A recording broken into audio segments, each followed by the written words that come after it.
Welcoming everyone into the latest edition of the USFL podcast interview series, bringing you the latest from players, coaches, and personalities from around the USFL. Today, I have quite the treat for you all. We get to bring in a returning player for the Philadelphia Stars. Actually, it's our first Stars interview on this podcast. I'm shocked I haven't gotten more. I will definitely be working on that as the year goes on. But not only just get our first Stars interview, but it's an all-USFL interview. Someone who re-signed recently with the Philadelphia Stars, and I think fans are happy to have him back. It is Channing Stribling, cornerback for the Philadelphia Stars. Channing, welcome to the show. Thank you very much for joining. And hey, glad to have you back in here for your second year of the season. How are you? How are you looking here? Things, ink signed on the dotted line. What's going on with you so far now? Yeah. First of all, it's great to be here. Thank you for having me here. I think last week I signed the contract for the second year. It's great to be back. It's great to be back for sure. Yeah, and we'll get into a little more of your thoughts going into this season too. I want to definitely revisit a lot talking with you, I guess, about last season, and it's in particular we'll dive into, I think, just because I haven't had a chance to ask any players about this, but I guess going to an NFL training camp right after you play an entire season, which has been, I think a lot of fans have been curious about that. So I definitely want to jump into that. Last year though, I must say, look, you've had quite a resume in tons of leagues at this point, starting out in the NFL, jumping training camp. You got the AAF on your roster, 2020 version of the XFL. You name it, you've been there. How do you analyze at least the USFL's setup and play that you were in last year? Playing in a hub, being in Birmingham with the guys for all 10 weeks, and then getting that Canton experience that you guys had for the championship. I think it was a little different. I think I did the spring league, so that was actually my first hub series of football. It was only 4 weeks, so I got kind of acclimated to it doing that. And this one was different too. Just having every team in one city, playing every game together, lifting basically with the team. So say you just beat them, or say you just lost, and then you have to work out with them. So right, it was a little different. Yeah, it was definitely a little different, but I think it was good. It was definitely fun. To be around the guys. A lot of guys I played with before or played against. So I'm good to just kind of, talk trash a little bit, but also, just kind of talk about our journey and everything. So, yeah, I think to me, that's fascinating because, you do have, I feel like, at least in some instances, you get a little bit more camaraderie for kind of that same united journey, and it's not just on the field. You get to go back to the same spot and kind of, work along. So you get to be with teams that maybe you weren't with those players in a more traditional football sense. That to me has always been kind of a curiosity of mine. Or you bring back stuff from your talk in the game. I know, for example, and I definitely want to touch on this. I feel like the Stars Generals rivalry is a little bit, it's brewing. It's I feel like under the surface that is definitely going to be returning this year as something to bring back from how the end of the year went. Do you have any interesting interactions with some guys after maybe one of those two matchups in the regular season, perhaps? It's funny because I played against, I think, Louise. I played against Louise in a couple leagues. Zoe's on my team in the XFL. I know Toby. Toby's my guy. I didn't really know Vito. I know Vito from other leagues. Mm-hmm.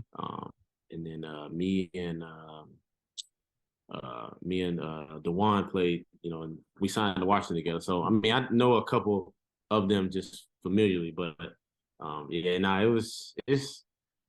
time I see one of them, I'm gonna talk trash for sure. Especially, I think the biggest thing they came out with the shirts. The little, I guess the coach had a motto. So I'm like, it came out, everybody was matching shirts. What's going on here? Okay, so they think, and then they were kind of like how we would consider them the Cowboys of the league, like the everybody's fan favorite, the team favorite. They would have the Vito won offensive player of the year. They had the MVP. They had the best, defense or whatever. So it was just like, okay, like, yeah, they are basically the Cowboys for sure. Not plan wise but just more of just how the fans and everybody interacts to the Generals. Everyone loves the Generals for sure. So yeah, that rivalry is definitely crazy. I'm excited to see those matchups next year, just for the fact it seems like you have so many of the returning players from those previous season to kind of interact again, be like, I remember what happened in Canton, Ohio back in June. But Right. I'll admit, I was one of those people. I actually picked again. I'm one of those people picked against you guys. I had the Generals going, so hey, I always take Yeah, fun it's upset story. understandable. Like I said, they're the fan favorites for sure. So it was good to win against them. So it definitely felt great. That's fun. I love hearing stuff like that. I mean, you had a season of plenty of moments that were highlights. I mean, at least some of them for me. I'm a Panthers fan, by the way, so you got 3 picks off of my squad last year. So I'm definitely remembered a few of those good ones. You got 1 or 2 favorite moments for your last season that stick out to you in particular?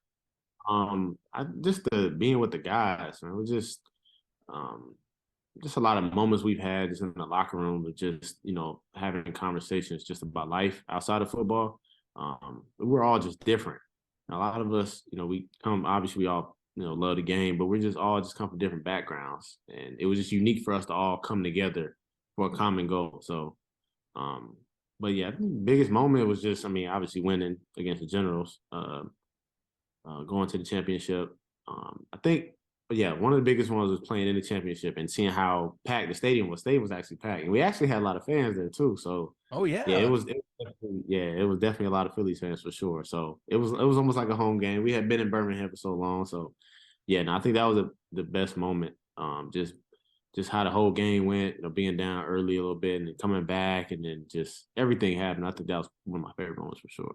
Yeah, I'm glad you brought that up because that was something that impressed me too. I did get to go a chance to go to Canton, Ohio for that game. The amount of Philadelphia support, and it's been made talks online. You know the deal. Hey, there's 7 teams in Birmingham that aren't in their own Right. cities, but just seeing that city come over and make that travel there, like you're saying, that surprised me in a very positive way. Yeah, yeah. Now I looked up. I think it was a little bit after halftime. I just looked. I was like, we got a lot of fans here. Like it's good right here. So it felt good. Yeah, it's good to have people rallying behind you here. And I mean, it's curious to see in the next few years where the league goes with that. Obviously, no, we're still waiting on some hub news, so that should be interesting for you guys to be waiting on with the North. But good promising signs there. For Right. yourself, I gotta say, so all USFL season, you get to have another chance to go to a NFL camp. You go to Washington Commanders as well. And are pretty much there most training camp through preseason. Take us through how's your body going, at least reacting to, okay, I just played, yeah, I was injured for part of the season. I played 7 games, but I still have to go right into, or at least shortly into a training camp setting and be like making sure, hey, I'm 100% ready. I'm in the same mindset of go, go, go. Right. What is needed for that? One is mental. It's all mental. For me, my biggest thing was the ankle injury that I had in the USFL, and then going to a camp. It was still kind of just lingering, but Mm-hmm. you can't really say like, yeah, my ankle still hurt. This is over with. So, it's really just mental, just telling your mind like, just you got to keep going. For me, like I've played a lot of football, and they've almost been continuous. I wouldn't say for the long stretches of football, but they've been continuous. So I've gotten into the shape of just almost playing like a 30 to 40 game season, in football. So Mm-hmm. a lot of things you have to just take care of. A lot of things you can't do that that you could do, in a college season or maybe in the NFL season. Like I think one is mental for sure. Making sure your mental is on point. Just making sure that you're just locked into knowing that after this you're not done. You still have a whole training camp. You still have OTAs. Well, you'll skip OTAs. You'll go straight into training camp, which is just straight into it. And then Mm-hmm. if you make the team, you go straight into the season. So yeah, that's just really the one thing is just mental. How do you, for a guy like yourself? I mean, you've pretty much been camp to camp jumping competition as you've gone since you've gotten into the professional scene in 2017. I mean, first off, how do you deal with the travel? Because I mean, I see all these locations, and yeah, sure, some of them are close, but I think you got like San Francisco on there. Los Angeles is on your resume. I mean, how do you handle with going camp to camp around the country, and then keeping yourself on the, all right, we're back in the comp scene. We're back into, it's this guy or me on this roster that I'm competing against. Yeah, I think for me, I was a military brat, so I moved around a lot anyway. So I'm Okay. used to being all over the place. So just I was glad to be able to be in, San Francisco. I had never been in San Francisco. Had been to LA before. Had never really been to Cleveland. I mean, I was in the Midwest in Michigan, but I never been to Ohio. So I went to Cleveland. Never been to Indiana. So I just being all these places definitely just kind of eye opening for me just to be around different people. And for me, it's just really enjoying the moment, being able to be in this position to do this, to be able to venture on and still kind of just had this journey to getting better and being great. So just enjoying the moment, one, and then two is just at that point, yeah, it's football. It's competition. I think that's the best part about it. Really, it's just all competition. Just having that feeling of you beating someone out, and not being more of animosity behind it, but it's just more just like it's just a game.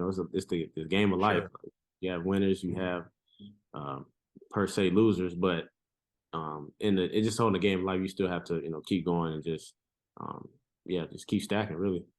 Right. Sure. I mean, you're trying to prove your skill set and that what you have on the table is definitely there. I mean, like I said, the accolades from last season, I feel that justifies itself. To me, you get a camp look, especially, off your tape from the previous year, and we have that nod on you. That helps a lot. Right. So, right. I mean, you definitely at least get your fair shot going in, Right. and that's something I found interesting. I don't know if anyone else had brought this up to you, at least in Washington. There have been some comments and coaches around the NFL about the readiness of USFL players going in terms of, hey, these guys are already like conditioned into playing. Did you hear anything like that while you were there, or was there anyone that commented on you, hey, your physique's ready to go because you were coming out in July?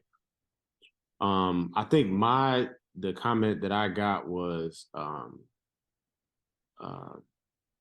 you don't look like you played a whole season or even had an injury, because I'm still making plays and everything. I think that was kind of the comments. Then I've heard from other players that made teams. It was like, yeah, you guys look like you haven't played a season. Like you've just been obviously working out, but like like you normally in a 10-game season, it's time to wear down. You lose a little bit, but yeah, I think that was the biggest comments for a lot of us. Were just we came in ready. I think that's the expectation was to be ready, obviously, but it wasn't thought about that we were going to be as ready that we were. Well, that's interesting to hear. Definitely debate across the spring football landscape. So, something I've been curious about, but I mean, hey, it's like you said, you get ready to play, you get going. It's a job. You get to that next step. So, right. Completely understand. And you get to come back to the Stars. It's your second season. You, obviously a little bit of decision to make. There's more options, of course, as we understand. You were drafted by also one of my favorite teams in the XFL, the Battlehawks. At that time, what goes into for you? Every player's decision is different. I kind of label that. There's different life choices, different things that fit their specific needs. What fit for you in terms of coming back to Philadelphia? Biggest one was what I'm doing now. I got a big discernment just from prayer and just watching sermons and everything, and it just kind of told me that I need to be where I'm at right now. So I'm coaching and training in the Atlanta area. So okay, just a lot of kids that I've been around. I've impacted at this point. It was growing. Just them, kind of looking up to me and just asking certain questions, getting better. I think that's what I needed to do at the moment. And I think it wouldn't make sense to a lot of people, because it's right now it's, this is your life. This is not, it doesn't concern anybody else. But right now it was I had to be kind of selfless. Couldn't be selfish in this decision. That was just the biggest one. And then, off of that was just being able to be in these spring football opportunities and actually getting better. I feel like I've been on, a team for 1 year, and it's just new guys, and that being able to build that camaraderie is really hard to do, in that short span of time. especially if you're losing or winning. If you're winning, it's Mhm. easy. If you're losing, it's a little difficult. So True. I feel like we went through our ups and downs. We were able to come together as a unit. A lot of us played in the spring league together, so it was very familiar. So it was easy to just gel, to win, have fun, and do things like that. So I think that was kind of a big thing too. I just kind of wanted to still be familiar with um, just the environment that I was in, and also kind of the same thing. Like there's some young guys that that we're gonna have on our team that just might need a little bit more push of or insight of this and that. So I would say I wouldn't say it's my job, but it would still be my duty to still help them. So if they get up to the next level, it's still a good thing for me, or just a good thing in general. So just a lot of those decisions are really had to be selfless. Mm-hmm. My biggest thing, what I wanted to do in XFL, because I did want to join, was timing. Like we talked about, just being able to get done in May. Now you have OTA, you can rest and do all that, but it was kind of a decision I just had to kind of say, like, I had to be selfless on this. It can be done. I've done it before. I can play a whole season, Sure. rest for 2 days, and go straight into camp. I've done it before. That's not really a big issue, but yeah, I think that was the biggest one for sure.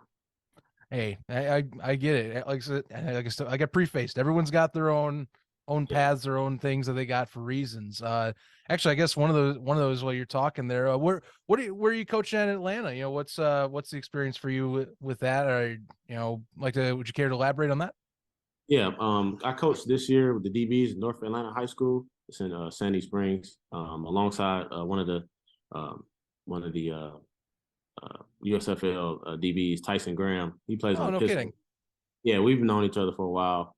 So we coach alongside each other. We train. We have a training group here. So yeah, we've been doing well. It's been getting good. We've been training guys at the high school, getting a couple guys that are going to college, a couple college guys. So while we train, they train with us. So it's really just, I think that's the best method that we kind of just came up with. It's the best way to go about it. So yeah, it's been fun. It's definitely been fun, eye opening for sure. Being a player while being a coach at the same time, it's definitely it's different. You kind of have to, you can't put yourself in, you have to put yourself in a high school mindset, because Right. mindset now as a professional was not. I tell them all the time, my technique now in high school was terrible. You guys are getting way better than I was. So don't worry about too much. Just kind of take day by day. But this takes a lot. It takes a long time, but it's really the more repetitions you get. So you get less reps, then yeah, it's gonna take 3, 4, 5 years. But the more reps you get, the better you'll get quicker. So just eye opening, definitely a blessing for sure. Just to be around the young guys, just try to impact um, just athletes, on and off the field. So it's not just football things; it's kind of a mindset thing too. So. Yeah, well, I mean, yeah, you make an impact on a kid's life there as a coach, but I think for yourself, I've never coached in any football setting, but anything when it comes to talking to other players that have also been coaches that I've had with other shows, I feel like you kind of go back. You also for yourself recheck your basics as well. Like maybe you're teaching, but you also go, wait, am I also following these principles, or am I following my own teachers? That you look at yourself too when you go to your play. Yeah, no, exactly. I think for me, I'm very technical, but uh, also in the game, if I can get to point A to point B a different way that's not very technical, then I won't follow that technique. So they'll see me do things like, well, hold on, why didn't you? Just like when you get to this point of, I wouldn't say perfection, but you get to this point of sort of expertise of Mm-hmm. doing, being in a certain realm, then you know how to cut some type of corners to get to point A to point B. But right now, you don't know how to even get to point A to point B on the regular road. So, Right, um, right.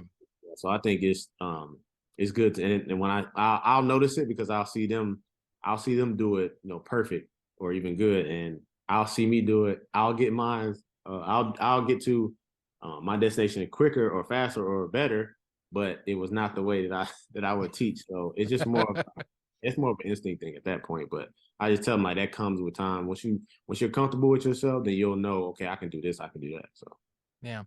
Oh yeah. But gotta get the fundamentals first before you can start I guess expanding your game. That's any position too, like even I used to play lineman in high school. So like same thing. You gotta get the stance right, gotta get your hands in front of you, close to the chest, make sure you're popping, especially if it's for OL, and if you're center like me, make sure you keep checking your pre-snap reads and seeing if you can recognize blitzes anywhere you can. Might be hard for cornerbacks like yourself for me to identify that, but at least the linebackers, I better be sure I know what I'm looking at there. Totally get that though. So for yourself for this year, I think this is what's fascinating with returning players. You're now basically you're a USFL veteran at this point. Everyone was, essentially a rookie in that league, but now you're coming back. You're talking about camaraderie. So do you see yourself as like an ambassador for Brad Miller's defense, essentially for any of the new signings that are coming on, kind of going, all right, this is how we do these things. This is how Coach Miller wants. This is how we need to run our scheme. Do you find yourself being that player or a few other you guys coming back that way? Oh, yeah, for sure. Yeah, so there'll be another year of us being in the defense, just knowing where we're supposed to be at. I think it will make it a lot better of just helping any guys that come in that are newer that kind of struggle with it early, because we struggle with it early too. But just helping them out. But yeah, I think he's definitely given us the freedom to what do you guys feel about this, or what do you guys want to do about this, and we were able to execute just off of that communication. So now year two, it's going to be a lot better versus year one, where you might have hiccups with a coach that might be like, you do this, and this is how it's going to be. And now you have some confidence in your players that they can cipher between if they want to play this or do this. All right. Well, I completely see that. Channing, before we go, thanks again for joining, by the way. Glad to have a conversation with you, and I'm looking forward to seeing how season 2 goes. But for season 2, so you have any for yourself? What's your goals for this second year, or maybe something that you're looking to try and do to kind of hit a benchmark compared to, say, the previous year that you were with Philadelphia? I think when I did an interview last year before they asked me the same question, I think last year was become better as a man, one, and then just take a step further in football. Football around. I'm gonna say the same thing. Just another step of what I learned about myself last year. I think last year the biggest thing for me was learning about how far can I go, how can my mindset be, like just where am I thinking about on the field, what am I thinking about off the field, just everyday life, with teammates and everything. So I think just another step as a man, growing as a leader now. Like you said, we're basically veterans, so growing as a leader, as a man. And then just enjoying football again. I think last year was definitely enjoyable, wins or losses, because we were able to do it just in a way that we wanted to. If we lost, it was still in the way that we wanted it to be. We really, like some games we probably beat ourselves, but just the biggest thing is just enjoying yourself. And this football thing is just so quick. And we think about NFL, like that's just in our minds. What we've been raised to. There's an end goal to this. I learned about just like NFL, just in general, like football is just really the only sport that is not truly reward based. If you do a podcast and you have just like an NFL legend on the podcast right now, the podcast is probably gonna go up. It's probably gonna keep doing numbers. As you keep going. With football, it's not necessarily like that. You might have a great season, and you might get cut, and you might never play again. Or you might have when you feel like a season was bad, and you might become the guy just being in the NFL for 6-7 years plus off of that. So just enjoying it, just enjoying the moment, being able to just meet new people that you probably never met, that you thought you never meet before. So yeah, I think just growing in that love of the game. It grows every day. The more I get older, the more I've just been around these leagues. I appreciate the game just by doing these leagues and everything. I think the biggest one was like spring league. Spring league, we were because it was spring league, so it wasn't really a paid league. Right. My roommate was Arnold Tarpley. He's on the Pittsburgh team too. Yeah. And, I remember we used to wash our clothes in the sink, because I think for real. Yeah, the laundry service just wasn't. They weren't like, nah, there's too many people. So we washed our clothes in the sink, dried them with the hair dryer in the hotel room, and we had fun. Like we just had fun, and it was just like at that moment, I knew I loved football because I'm doing this. This would be considered what junior college would be to some people. Like it's JUCO, and that JUCO, like nobody consider would want to do that, but it was fun. It was fun being around my guys. Everybody just loved the game, no matter where you've been, no matter what school you've been to. So the more I've been in these leagues and just keep doing the more I just want to make sure I have fun for sure. So if I'm hearing you right, just getting to play is a big chunk of the reward, is how I look at it. Yeah, for sure, definitely. I could tell. I can tell from there. That's I see this. This is why I love stories like that. I'm glad you shared that. That's really, it's more of a camaraderie moment, but I mean, it's still that's really cool. Something you can take back with you, and feel like, I guess with this level, and then think of it that way, but maybe you do appreciate the game a bit more for getting to play. Oh yeah, at least getting that chance. Yeah. No, definitely. I think just like things like that. A lot of people they won't see this side of football. They see go from college and then you're either in the league. They don't see that, just those stages that we go through to get back to that moment. But even between that, there's ups and downs. But in this football realm, there's not really a lot of ups if you're in between. And it's like basketball. Like basketball, they have G League. They have all these like European league. They have all these leagues where it's like, oh, he still played overseas basketball. Like that's still something. But like, it's a little different when it's, college to NFL to indoor, Canadian football, is whatever. It's just it's almost like people would think it's like a step down. So being able to just enjoy football just in general, having stories like that is where you get to that point for sure. So Channing, thank you very much for joining me today. I appreciate the stories, appreciate the insight and everything. I speak, I think, for any Stars fans or anyone in the league, I guess, watching this, that we wish you the best this season. And looking forward to see you rock it for year 2 in the USFL. Thank you for having me, for sure.